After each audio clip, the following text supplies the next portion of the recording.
Good morning, everyone. This is Weatherization Quarterly TA. I am frantically letting everyone in. So if you see me like concentrating over here, this is what I'm doing is allowing everybody in.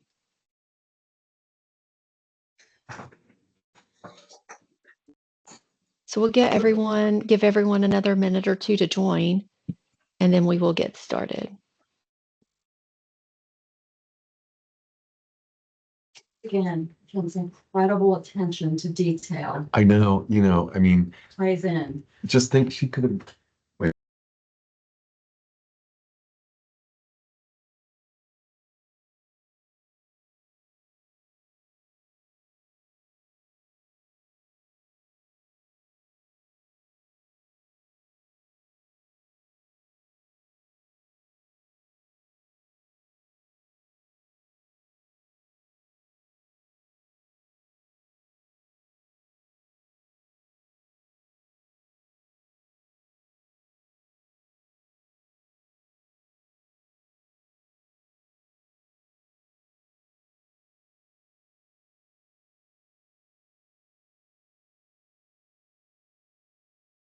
Okay.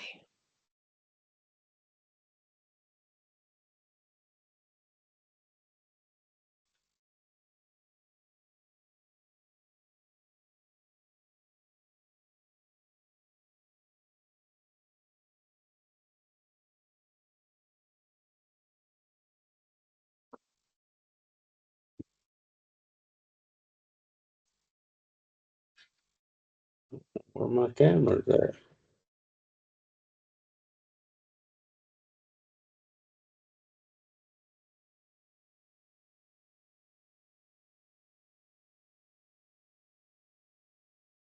Okay.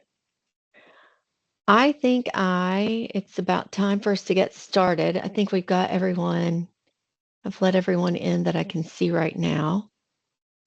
So, again, this is Kentucky Housing Corporation Weatherization Technical Assistance quarterly meeting, and we are going to go ahead and get started. Johnny Bush is going to drive for us today with the presentation. We have a lot of information to cover today, so we will. I think we've got 2 hours planned.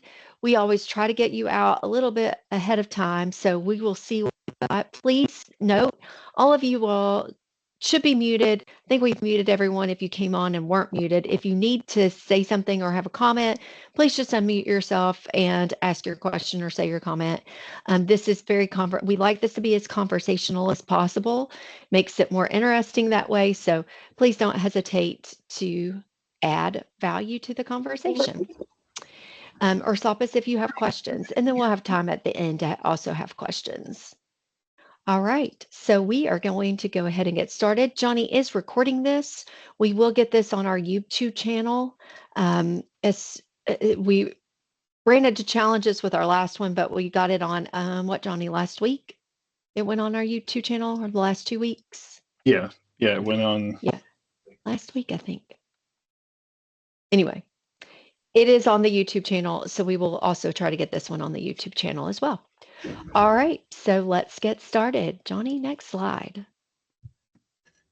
All right, so we always start with weatherization averages, and we call that the average cost per unit, or ACPU. This is the formula, just to review for everyone, on how we come up with a weatherization average, or average cost per unit.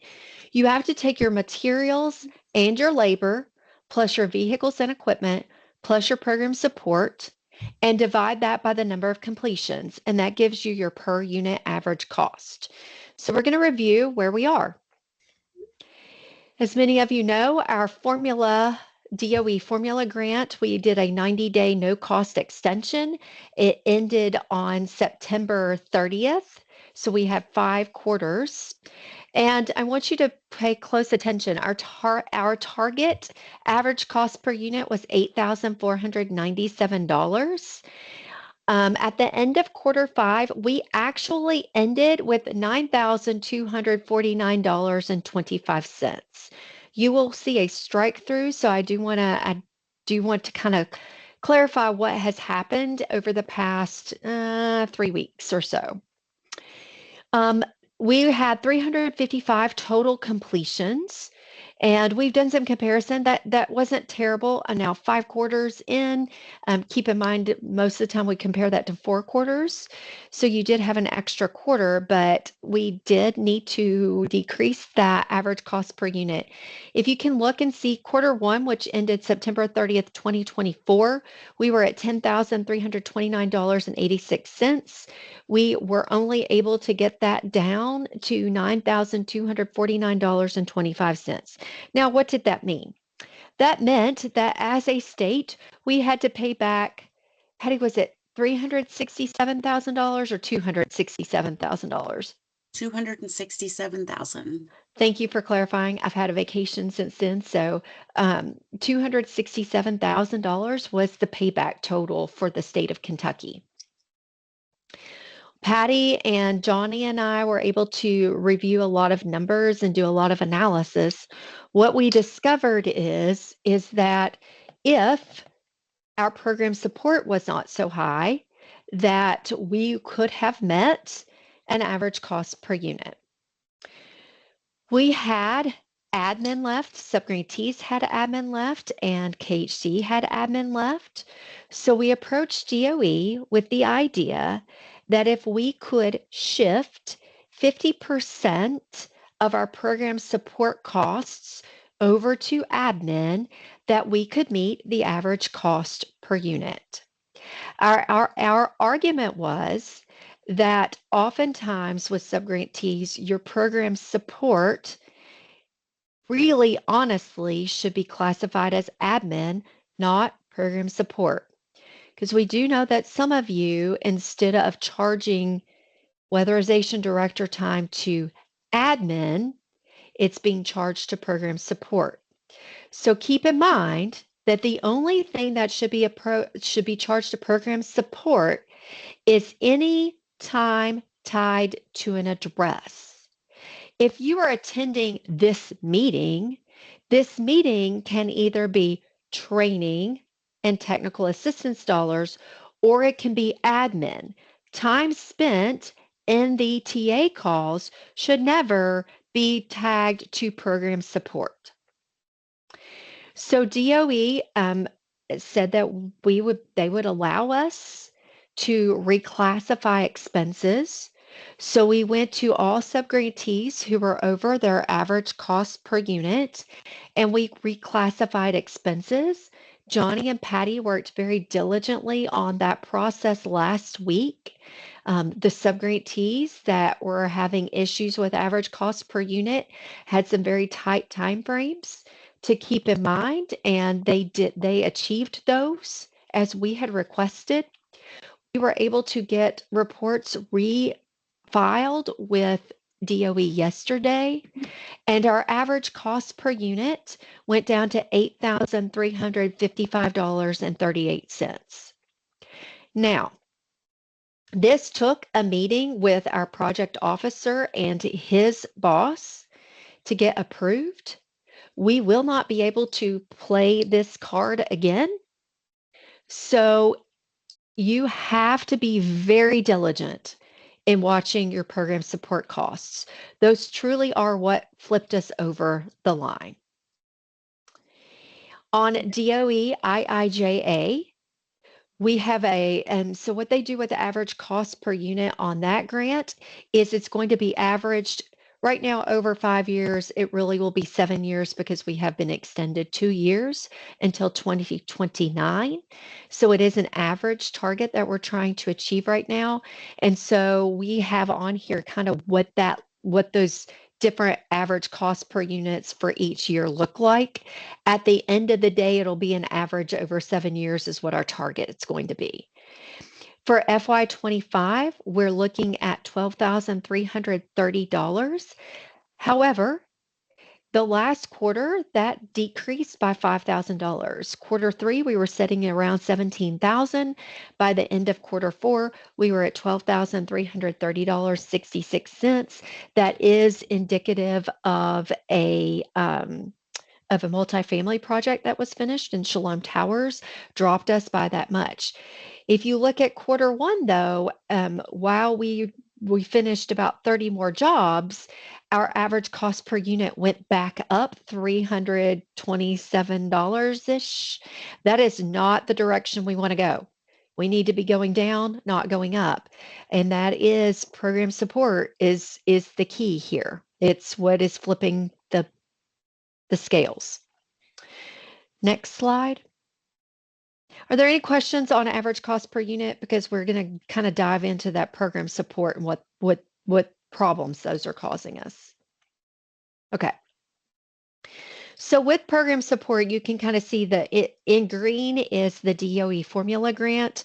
Our average cost per unit that we needed to be at was $8,497.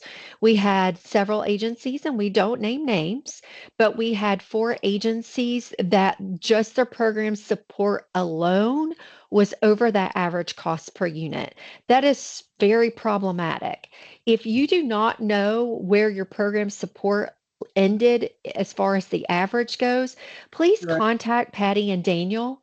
Patty and Daniel will be happy to provide that to you so you know where you ended, because we have to get that under control, or we're always going to be over average cost per unit. That's just the way it is. So be sure you're using if it is an admin cost and it is an admin charge, it's getting charged to admin. Under LIHEAP, please And mute But don't unless you have a question. we don't. Is that a question for me? Okay. Under LIHEAP, we ended with an average of 8,776.51. You can see kind of who was over, like where their program support was really, really high and over an average cost per unit. And we have tagged 8,547. That is the new target for average cost per unit under the DOE formula. So you can kind of see under the LIHEAP program support that we are over already. Keep in mind, right now, you all have very limited LIHEAP money. The shutdown did not help this situation at all. The state plans, while approved by HHS, those dollars did not get down to the states. So we are super, super limited on LIHEAP. I don't know exactly when we're going to get LIHEAP money. There was an email to the Cabinet for Health and Family Services this week that stated that HHS will start pushing those dollars out to the states, but I don't know exactly when Kentucky will get their money. And it usually takes about a month and a half before we see those dollars. So I'm going to think it's going to be around Christmas this year, if that early. So we really do have to bridge a gap because you have very limited dollars right now.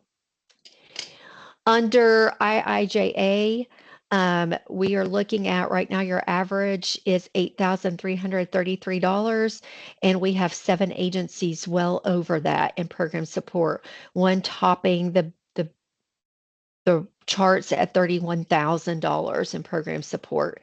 This is just, we're never going to meet the average cost per unit. And we were able to save us this year. That's where I'm at. We were able to think creatively and save us with admin that we had left over. We may not have that option again. And I don't know that DOE will let me play that card again. So we have to be super, super diligent on what we're doing. Now, we have made the argument with the Department of Energy that, program support, while that's what's kicking us over our average cost per unit, that truly is indicative of paying better wages. Excuse me. That's part of the issue. We understand that. DOE understands that. But we just have to be really diligent on what we're doing and where we're charging it. So if you can at all flip a charge out of program support to admin, please do that. Watch that. Also, you really need to watch weekly what's going on with your program support. Many of you are looking at your averages as your materials and labor are under the average cost per unit. So you think you're okay. You're not okay when it comes to program support. So you have to look at that weekly. And I had one subgrantee tell me the only way to get your averages down is to do more jobs. So just think about that. The only way to get your averages down from experiences is to do more jobs. So please be cognizant of that as well, that those are your ways to balance. All right. Any questions? All right, Johnny, let's go to the next slide. Job completions. So we know your LIHEAP funds are very limited right now. We also know that typically our averages under DOE grants are higher that first quarter because the LIHEAP is so limited. We have walked kind of DOE through that this is a barrier for our subgrantees as well. But you've got to watch your LIHEAP money. You're going to have to watch it daily, probably. They're limited. The funds are limited. I don't know when we're going to get more money.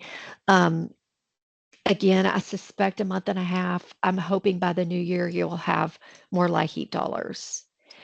Otherwise, you can't just not spend your LIHEAP money, okay? Because you can't just not do jobs. You have to be doing jobs. So we've had people who thought, subgrantees who thought, we'll just like draw program support, we won't do any jobs. You can't do that. You all have to be doing jobs. We cannot just spend on program support. I won't say any more else about anything else about that. Okay, next slide.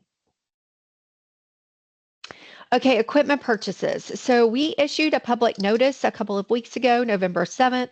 It had 3 topical areas. We will talk about each one of those areas today. The first one being equipment purchases, because this is a little different. For Department of Energy, you have a $10,000 limit. If you make an equipment purchase below $10,000, you can make it. We don't care. We don't need to be notified. Anything over $10,000, you do have to get approved. If it's a vehicle, we have to get approval from DOE. There are hoops we have to jump through. There's processes out there in the policy manual. If you need additional help, talk with Johnny Bush.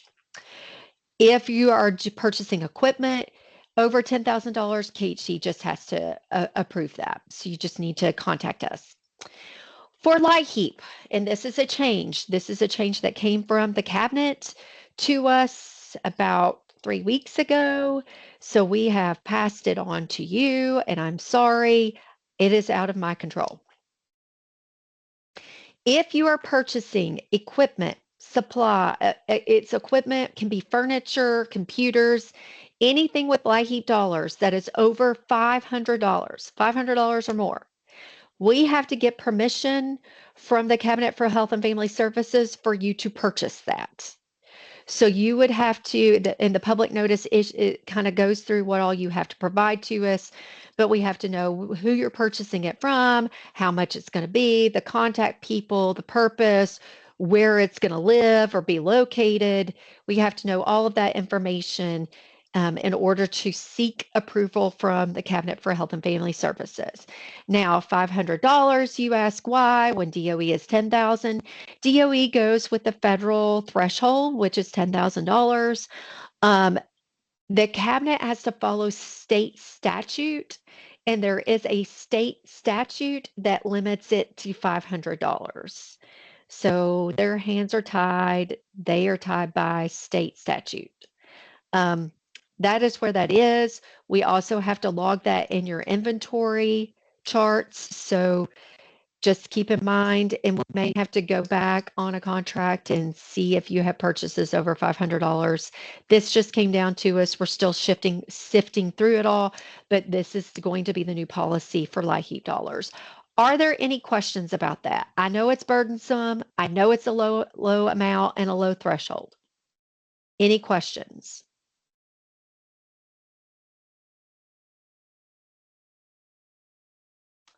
Okay. Right, next slide. LIHEAP SIR. So this was also in the public notice that we issued on November 7th. We are going to raise your LIHEAP SIR threshold to 1.0 from the 0.6 that it was. There are a couple reasons about this. We have kind of really thrown this back and forth internally for the past year, just because people are running out of LIHEAP dollars, and having that threshold below a 1.0 is part of the reason why subgrantees are running out of LIHEAP dollars, because you're funding more measures with LIHEAP. We are raising that to a 1.0 to try to preserve the LIHEAP funding. One, your LIHEAP dollars are very, very limited right now. So we are trying to preserve what you have. And number two, we have to figure out how to better braid those dollars and reduce your average cost per unit. And getting rid of measures that are below 1.0 is really one of the ways that we can figure out how to do that and make sure that you can stretch your LIHEAP dollars. So we are raising that to a 1.0. The cabinet is aware that we are doing this. It really is to protect what LIHEAP dollars we have. So what that means for you now on the ground, in new energy audits that you are conducting effective November 7th, you cannot fund a measure with LIHEAP dollars that are below a 1.0. You do not have to redo audits if they preceded the November 7th date and your audit was finished prior to November 7th. You do not have to do a new audit. If you have 0.6 measures, you can fund those. I caution you on that, it could cause you to run out of LIHEAP dollars sooner. So I'm going to give you the option. Anything prior to November 7th, if you want to rerun those audits so you don't have to fund anything below 1.0, that is going to be up to you. You just need to put that in your internal policies. If you have that audit in play and it's out to bid, it's fine. As long as it was done before November 7th, you can proceed on. So November 7th is your date. Any new audits? Okay, are there any questions about that? I know you're going to lose some measures that you've been able to traditionally do. Keep in mind that air sealing is the only major measure that can fall below 1.0 that you can still do per DOE guidelines. Any questions? Now is the time to ask those. Some of you have asked about Wall Web. Troy has gone into Wall Web and done what he can do on his end. You will need to update your libraries for this new piece. Okay. All right. Let's go to the next slide. All right, this is, if you have not been to our new training center and you didn't get to come to our open house, Training Lab 1, Training Lab 2, this is what they look like. One's a training, kind of a practice lab, and one's a testing lab. They do look fabulous. The guys worked really, really hard on this. We are officially moved into the training center at Versailles. If you haven't been there, there's a hotel that's like 0.2 of a mile away. It's definitely walking distance for you in Versailles. There are places to eat. Versailles is kind of a quaint little town, and it's a beautiful drive, kind of down 60 to get to through horse farm territory. So there's also parking. You guys don't have to be afraid that things are going to get stolen. It's a pretty safe little area, kind of in a business kind of district. But this is our official turnover. We're passing the torch in this presentation over to the tech team to cover some information for you as well.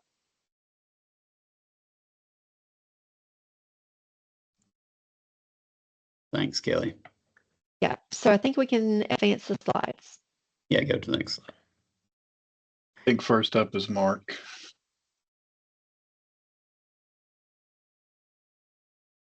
Oh, hi everybody. We covered the Wild Web SR update if to get to those videos, you can log into your account on the Recenter website and click on home, and those videos are listed there. If you have any questions, just reach out to any of us and we can help point you in the direction of where they're at. Last week we set and we come up with our January through June schedule for training. We'll start out with an EA course right off the bat in January. So you can go on. Chase sent the email out yesterday for folks to take a look at. Our training was down a little bit through the course of this year. I think a lot of that had to do with the uncertainties that started back in January. I think that we'll probably have better attendance and more folks registering this year with funding seemingly secure. And really the only change that we have while we've been trying to review our courses and everything was we decided to change week 1 of D&E from virtual to in-person, and that will start in January with the first D&E course. Next slide. Next up is Johnny Luckenbill. All right, I know y'all ain't used to seeing us tech guys on these meetings, so I'll try to make this as quick and painless as possible. We've been seeing a lot of issues with deferrals across the board, or the lack thereof deferrals. When this program was created, it was created as an energy efficiency program. Here lately, we've been seeing a lot more of home repair work done within the program. Thankfully, we were blessed with Weatherization Ready to try and kind of combat some of that. But even sometimes with Weatherization Ready, these jobs are just too big for Weatherization to do. We've got to get back to deferring jobs that need to be deferred. This is not a full list of deferral reasons. A lot of you tech guys that are on here, there's a lot more reasons out there why a house should be deferred. These are some of the main reasons that we're looking at jobs and having to go back later and defer houses that have already been started, which is a problem for you, it's a problem for us, and it's a problem for your funding. Mold and moisture, if you've got more than 10 square feet, it's a deferral. It needs to be kicked back to Weatherization Ready to be took care of. If it's less than 10 square feet, we can do the work, we can cut it out, we can clean it up, but it has to be done in the proper steps. If you have issues, you don't know how to do that, give us a call. We'll work through it with you. Structural issues, if it's a floor, a roof, whatever, if you're having problems determining if it's a true structural issue, again, give us a call. We'll work through it. Most of y'all that have been in the field have seen each one of these take place. With the pest infestations, a lot of times, if you kick those back to Weatherization Ready, they take some time to get done. Make sure that the Weatherization Ready work is being done before you start your work. Jobs are getting extremely costly, not only because the cost of supplies, but because the mass work that we're having to do on them to get them to where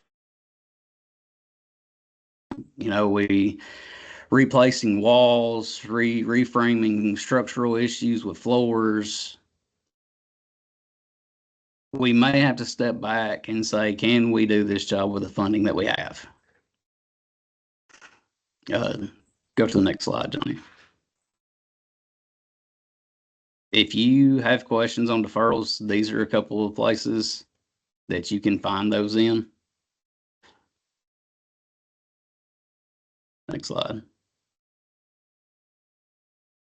This was one that we had recently that come through, said the job was good to go. We were looking at some pictures and found this. This is a water heater closet. He said the mold was maybe 2 foot up. That is over 10 square feet of mold. If the contractors would have went out, got started on this job, and we would have seen this later, again, we would have had to stop this job and pretty well restart everything all over. Next slide. Structural issues. If you can fit your hand behind a structural beam, it is not very structural. That is not holding much of anything. It needs to be deferred. It needs to be fixed.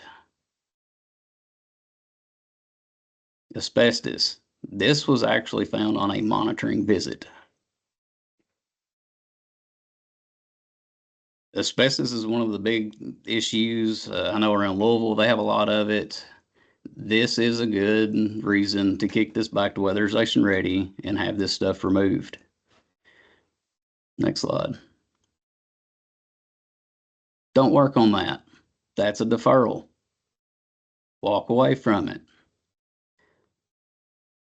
The expense of jobs is just getting, you know, when you have to dump $20,000 to $30,000 into a weatherization ready and then turn around and spend $20,000 to weatherize a house, it's outside the scope of this program. Some houses are just going to have to be deferred, and I know that upsets a lot of people on this call because you have big hearts and you want to help everybody, but sometimes the house just can't be helped.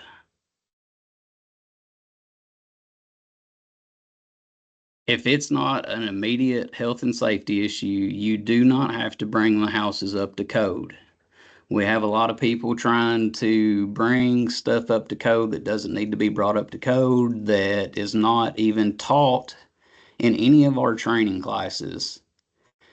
If you have an issue that you're not sure if it's a health and safety issue, give myself, Jason, Dwayne, Troy a call, and we'll discuss it with you. We'll look at it. We'll go through the code books, and we'll go from there. Hey, Johnny, can you give an example of what you're talking about on the codes? Some of the things we see is like the water heater breakers and whatnot. We don't train to check those water heater breakers. That is not something that is looked at as energy efficiency. And I know, you know, it's going to be screaming, well, we put junction box covers in and all that. That's an immediate health and safety issue. Now, I understand if you go in and you see a wire that's, you know, frayed, fried, it's a health and safety issue, replace it. But that water heater that's been there for 20 years, that's had no issues, it's probably fine. We don't have to bring that stuff up to code. If there's ductwork that was put in 30 years ago that's used painting, return, we can't do that stuff anymore, but we don't have to completely rip that out and put new in just because it doesn't meet code now.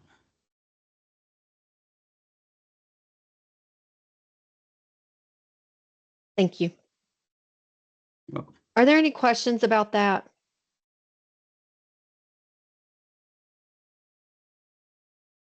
Yeah, I got a question. Yep.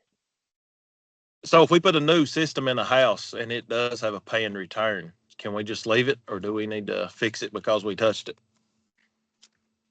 No, if you're not installing that ductwork, you don't have to fix that. You have Okay. to, I mean, you have to do the duct sealing and stuff on it, but you don't have to replace that return. Okay, that's all I was making sure of.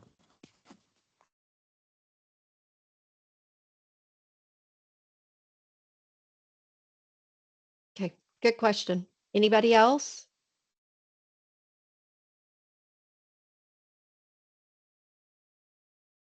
Okay. Thank you, Johnny. Well,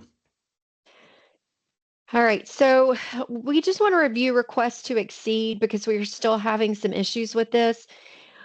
You have to submit a request to exceed a WX 910 prior to the work starting.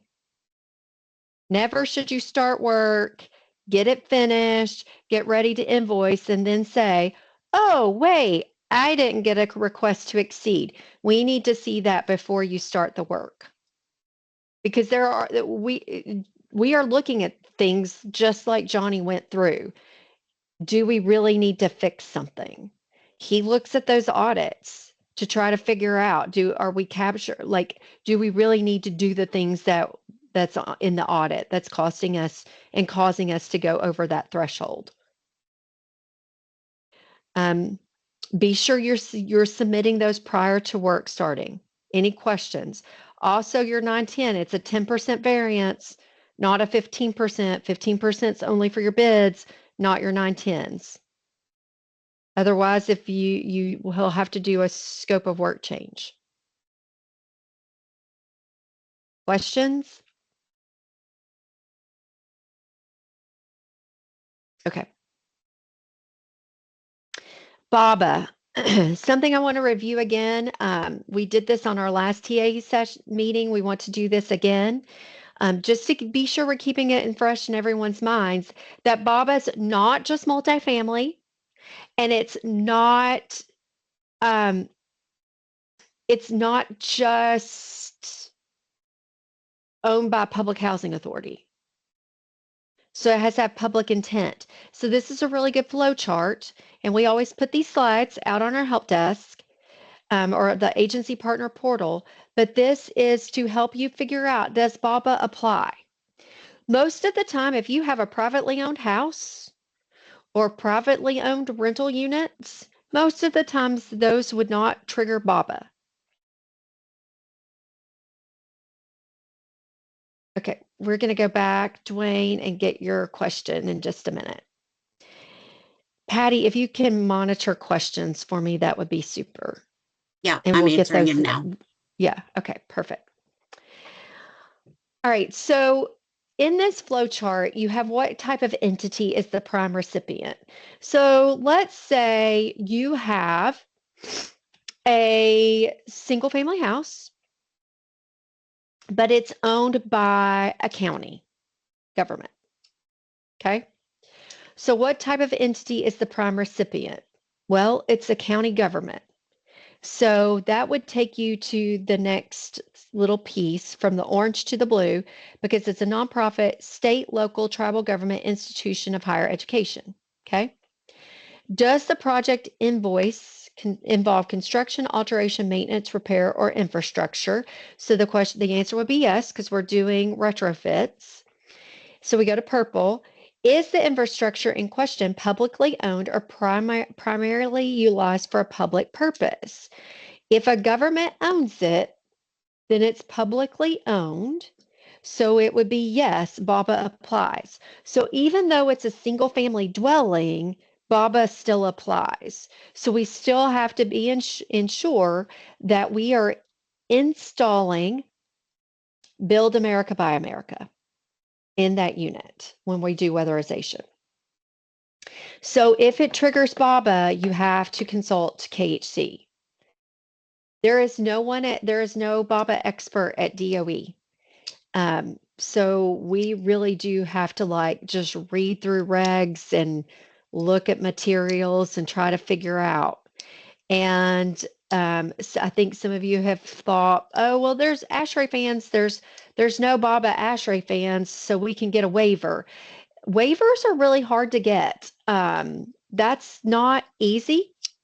The only time that DOE has really approved waivers is when it is involving solar panels, because solar panels traditionally are not produced in the United States. They are not really giving waivers on weatherization jobs.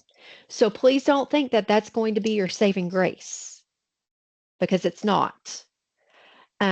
So we really do have to do a lot of research. And also know that just because it's more expensive to do a Build America, Buy America piece of equipment or material, it doesn't mean that you'll get a waiver on it. They don't really care that it's more expensive.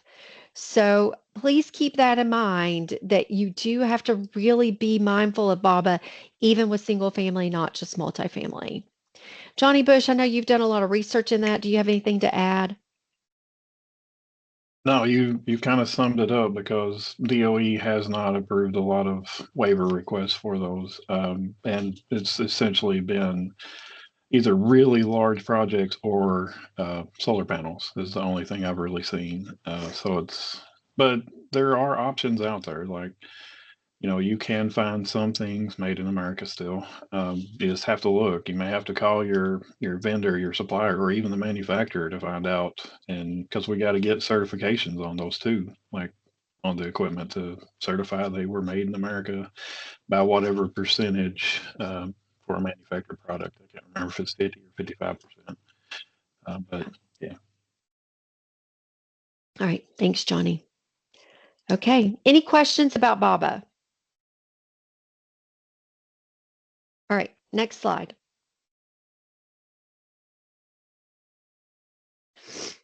Multifamily. So right now we have a project going on with CETA at Arcadia Park in Northern Kentucky. I think the latest I heard today from Johnny, and he can clarify this, but we have the CETA's almost done with their treat audit so that we can submit it. There's a lot of paperwork that goes into being submitted to DOE. So I think we're almost there with all the paperwork to get that submitted to DOE. We are looking, Johnny, is that right? Yeah, no, that's exactly right. We're almost there. So Okay. baby steps. Yep. They needed to go in, they wanted to get, they went ahead and procure contractors for that project so that they could get real numbers to insert into the tree audit. So we really knew exactly what the costs were going to be for that project. We are recruiting properties. We have had some multifamily properties reach out to us. So we are, at this point trying to keep a list of who is interested. And then we're doing approvals with audit approvals. All that has to happen through DOE. So it is a long kind of process to get it approved to be able to start work. All right. That's what's going on with multifamily right now. Next slide. Okay, so we issued in our public notice on November 7th, we also issued some information on multifamily. We had several subgrantees reaching out to us, trying to figure out if they could do multifamily. Our staff is still getting trained in multifamily and multifamily weatherization. So we have another training coming up in February. Much to their dismay, they're going to go spend a week in Chicago in February. In the dead of winter. I don't think they're too excited about that, but it is what it is. So this is kind of what our new public notice is about. We came up with a criteria of here's really who could look at pursuing multifamily weatherization. And we are looking at 5 units or more in an entire project. So I'm not just looking at it in a building. I'm looking for the entire project. So please understand what I mean by that is if we have 10 buildings in the project, but they have 4 units in each building, that's still more than 5 units total. So that is what I'm talking about in 5 units or more. So we would want you to possess, which means you have an in-house energy auditor and or QCI. You can experience some multifamily weatherization experience in lieu of that. So if you have done some multifamily weatherization in the past, even though you have a contract EA or QCI, we can substitute that experience to meet that piece of the criteria. You also need to be scoring low risk to low medium risk on the KHC risk assessments. If you do not know where you're scoring and would like to know that, please reach out to Patty. She does all of those risk assessments. You must display a history of submitting invoices every 60 days for the past 3 years. So this is really important in multifamily. We do have to stay up on the costs and up on invoicing. So that has to stay current. So we are looking at this. It's written in your contracts that you submit invoices to us every 60 days. So it is a part of the criteria that for the past 3 years, you have to have a history of submitting those at least every 60 days. You should not exceed 3 regular weatherization findings and no health and safety findings on your most recent technical monitoring. We want to be sure you know how to do weatherization in your single family projects really, really, really well before you start that in multifamily. You cannot exceed one finding on your most recent IIJA admin financial monitoring. You must possess an in-house weatherization director or at least have some dedicated staff to weatherization internally. And the public notice is available on our HCA agency partner portal. I know we had some issues when this went out in eGram. The link wasn't working to the HCA partner portal.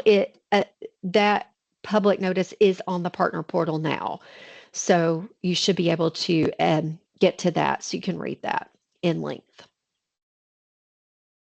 Any questions about the criteria to start multifamily? If you have multifamily projects, they're reaching out to you, that you're having apartment complexes reach out to you, they're hearing about weatherization and they would like to know more about it. Please, if you do not meet these criteria, so you can't do multifamily, please reach out to us.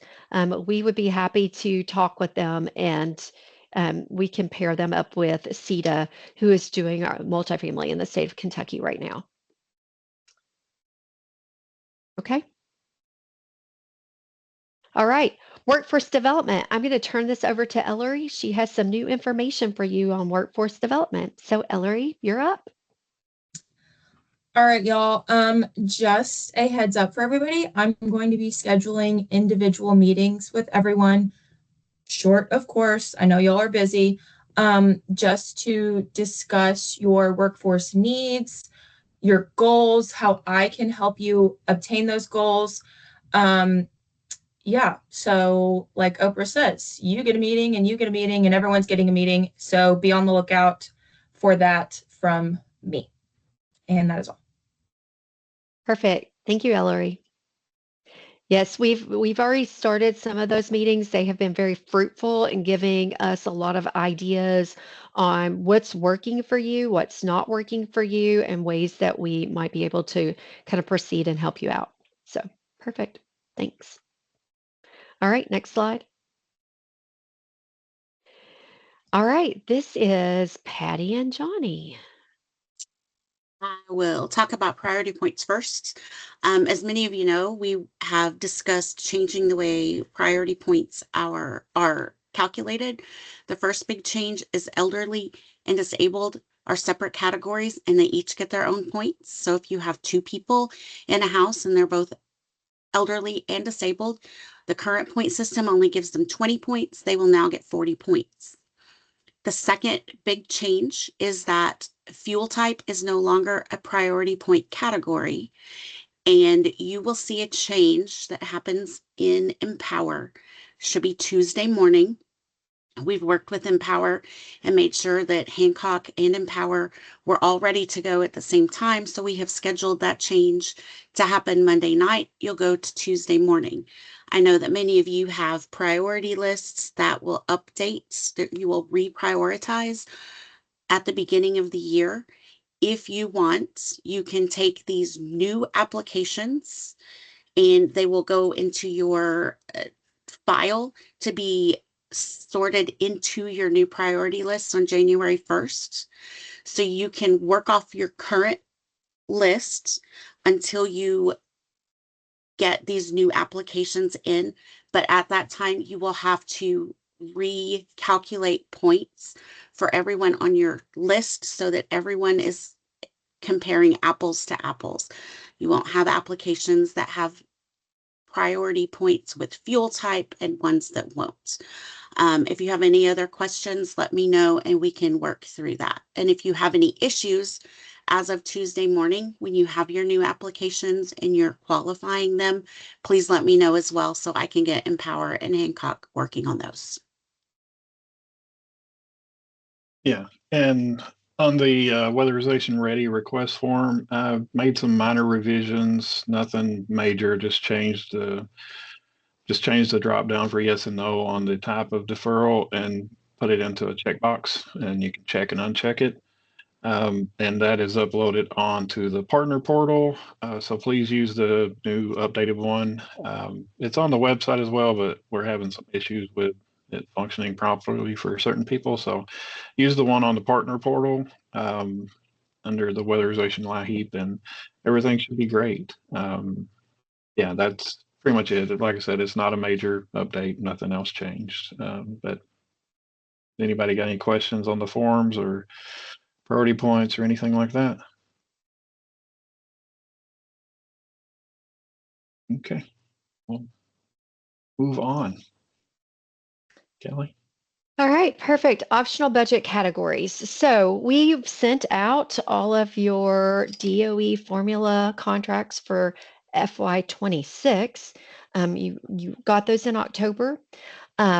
This does trigger the optional budget categories that were written in the state plan.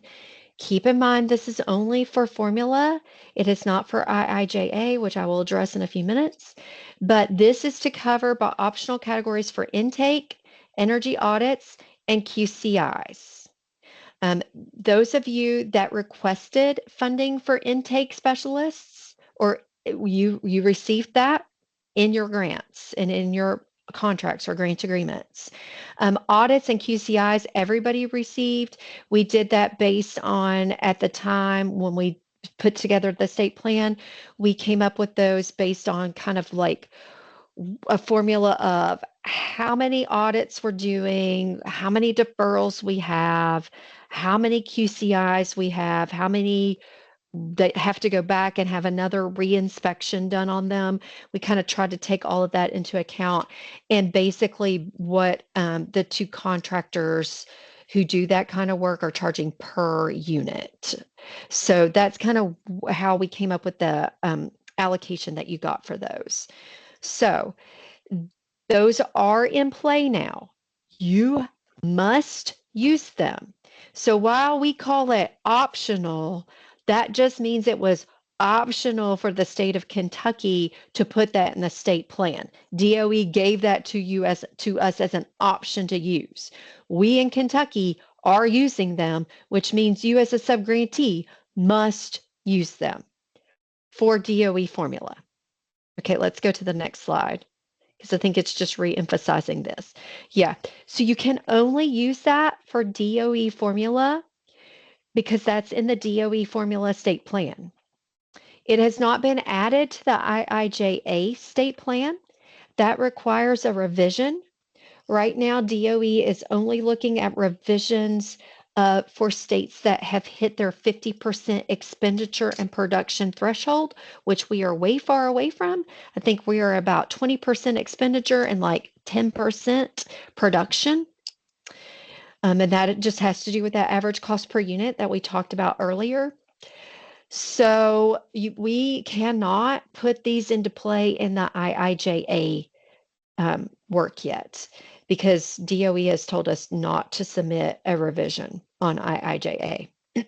So only for formula can you use those additional budget categories. But those we feel will help the average cost per unit. They should take care of a lot of that program support pull on the dollars when we are able to pull out intake, energy audit, and inspections. So we shouldn't have the problem that we had this year, but we still are going to be monitoring that very closely, and you still need to be monitoring that very closely.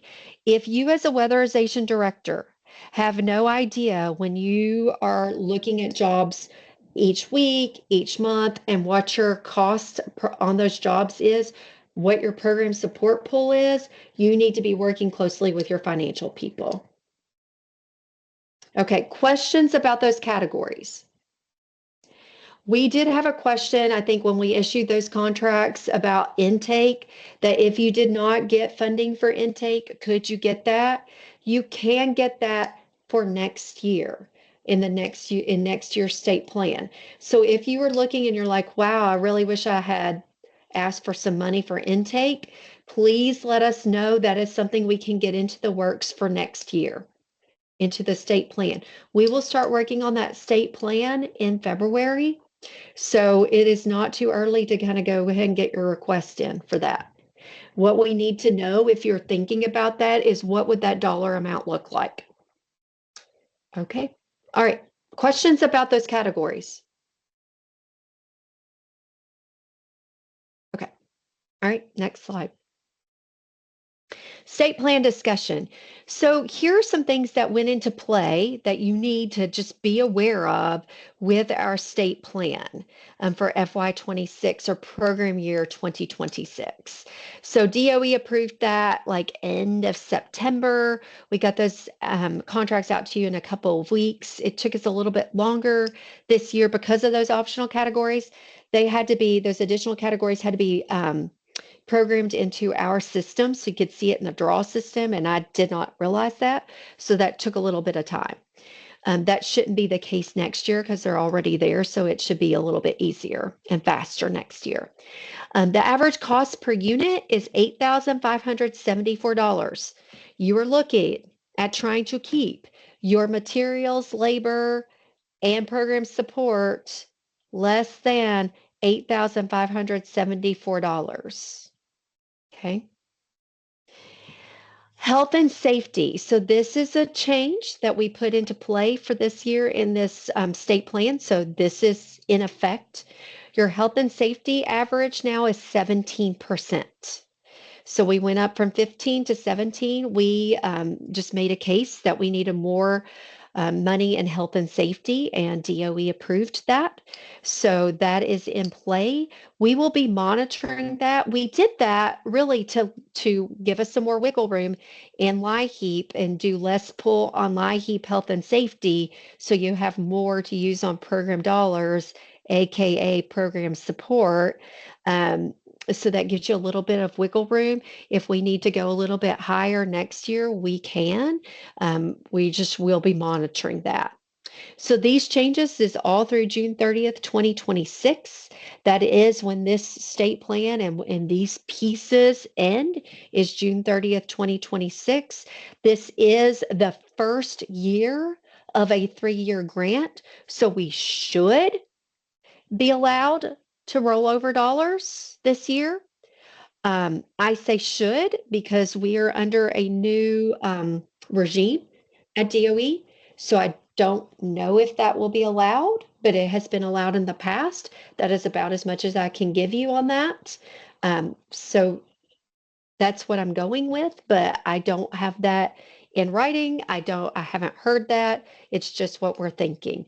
We are already a quarter behind expenditures and spending. So I think that makes a lot of sense that they would allow us to roll over, but I cannot promise or guarantee that. So these are the things we kind of had in place for the state plan this year. Are there things that you really need us to change or to look at for the state plan for next year for formula? Because again, we will start working on that in February. So this is a chance for us to have open discussion and you guys to really say, hey, we really think you need to consider this. If you think 17% on health and safety is not enough and we need to do more, this is your time to tell me that. So I will open the floor up.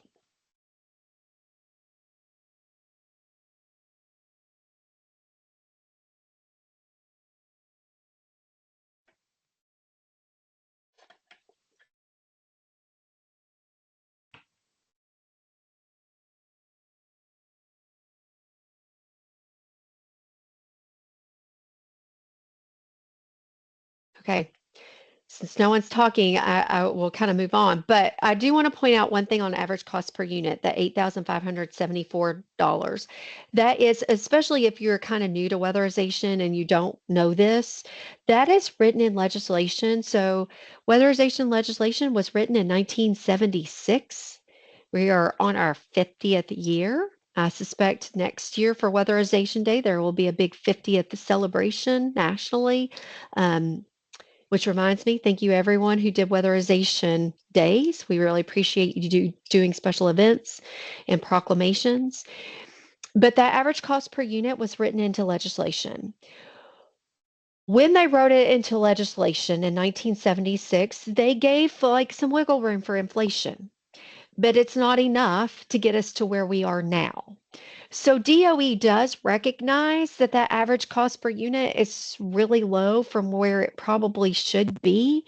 But when it was written into legislation, they can't do anything about it.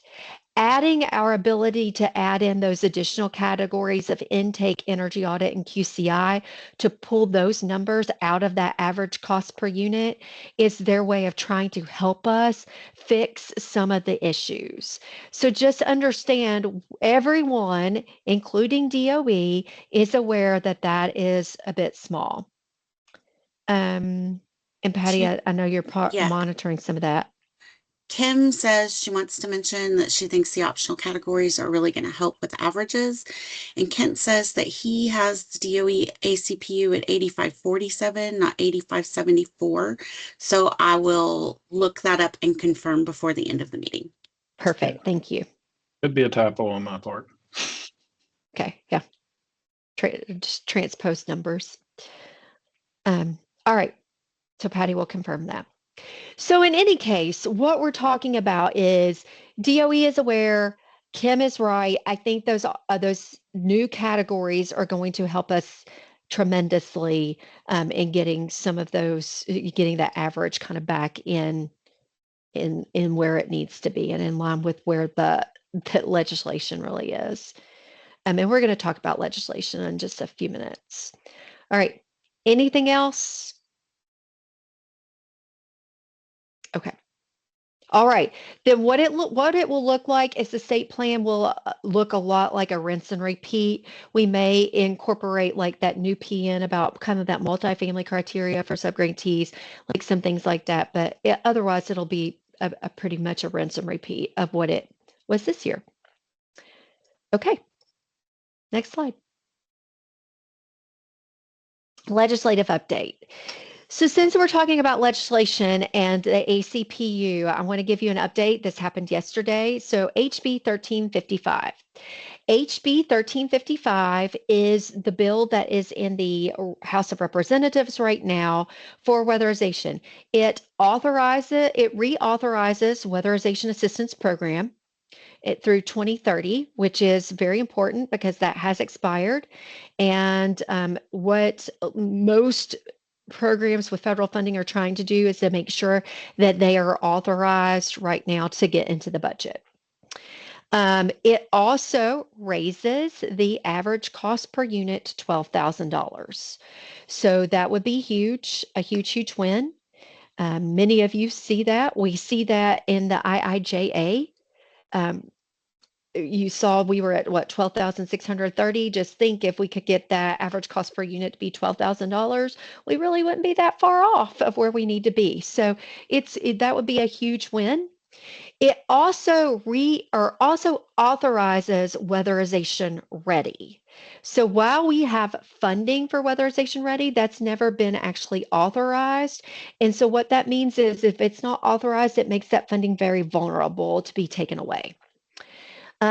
This 1355 bill also would give weatherization $350 million in funding. It's a little bit less than what we have been getting, but still, we get into the budget. Okay, so Patty confirmed 8,547 is correct. So we did have those numbers transposed. Before we issue these slides on the agency partner portal, we will get that corrected in the slides. All right, so 1355, what the update is. I've told you what the bill is. Andal, the lobbyist for NASCAS, which is our membership organization for weatherization state grantees, they have been working to do a lot of lobbying and advocacy and education around weatherization and this bill. Brett Guthrie, who is a representative from Kentucky, is the chair of the Energy and Water Committee, which also holds Medicaid. That overall committee also holds Medicaid services in it as well. There is a subcommittee for just energy. So yesterday in subcommittee, Representative Guthrie asked for this bill to be heard. So they did talk about it, discuss it, and it went to a voice vote and passed unanimously in the voice vote to get out of subcommittee. And it has all things contained in it. So it's authorizing weatherization ready, reauthorizing weatherization assistance program, and raising the ACPU to $12,000. So all those pieces passed out of subcommittee. What that means now is that it will go to he now will call it to be marked up in the Energy Committee.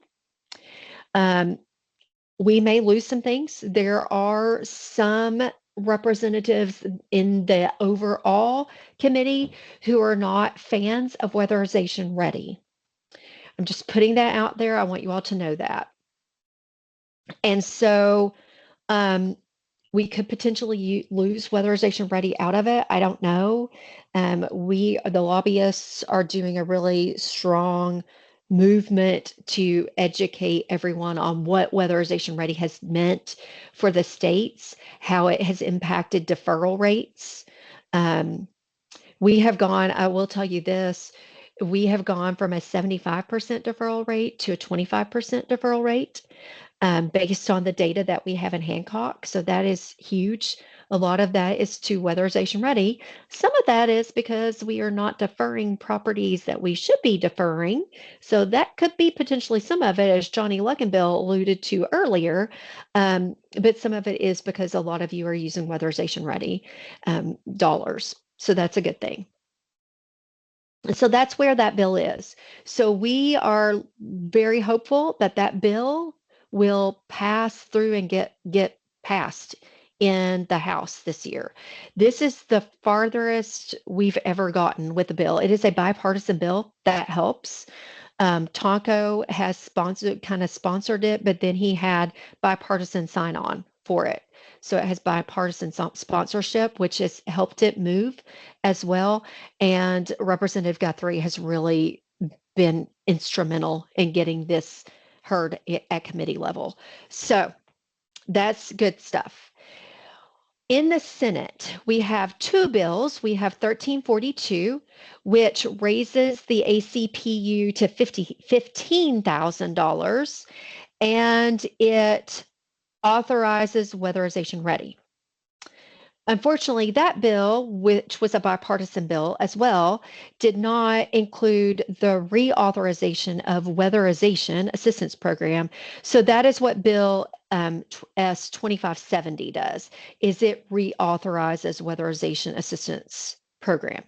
So those two bills, what's happening right now, the lobbyist Andal is focusing on HB 1355 to try to get that passed in the House.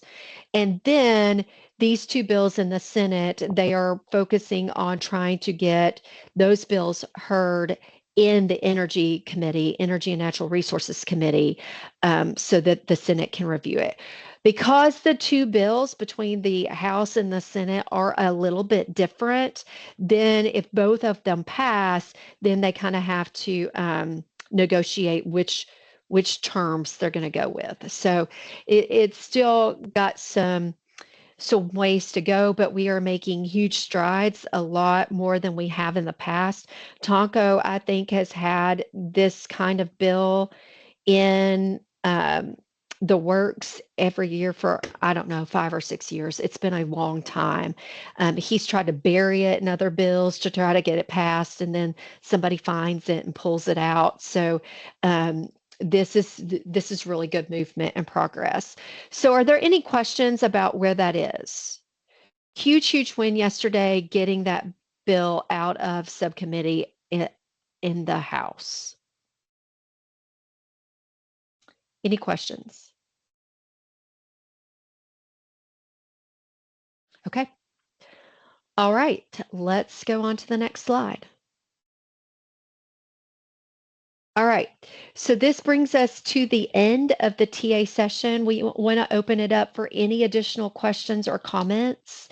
One thing I know some of you may, and we didn't have a slide on this, and this kind of came to me as I was leading us through this, on the indirect cost rate plus fringe cap that we had talked about. I think we did a kind of an emergency meeting with a lot of you in September-ish. We did this at our conference in August, did an emergency morning meeting, and then did a meeting again on indirect cost rate, and then I sent out an email. So there was a hearing at the end of September on the cap for indirect cost rate plus fringe with your grants. The judge ruled in favor of the states. Kentucky had joined that lawsuit, so the judge ruled in favor of the states, and that ruling came out in writing a couple of weeks ago. So that is in play. DOE right now has not appealed it. Some think that they will appeal it, but they have not appealed that yet. So we are proceeding on just like normal without any kind of impact on your indirect cost rate plus fringe. So proceed as normal until you hear differently. All right. So, okay, there's that. Any questions or comments on anything discussed? Anything we didn't discuss that you have questions about?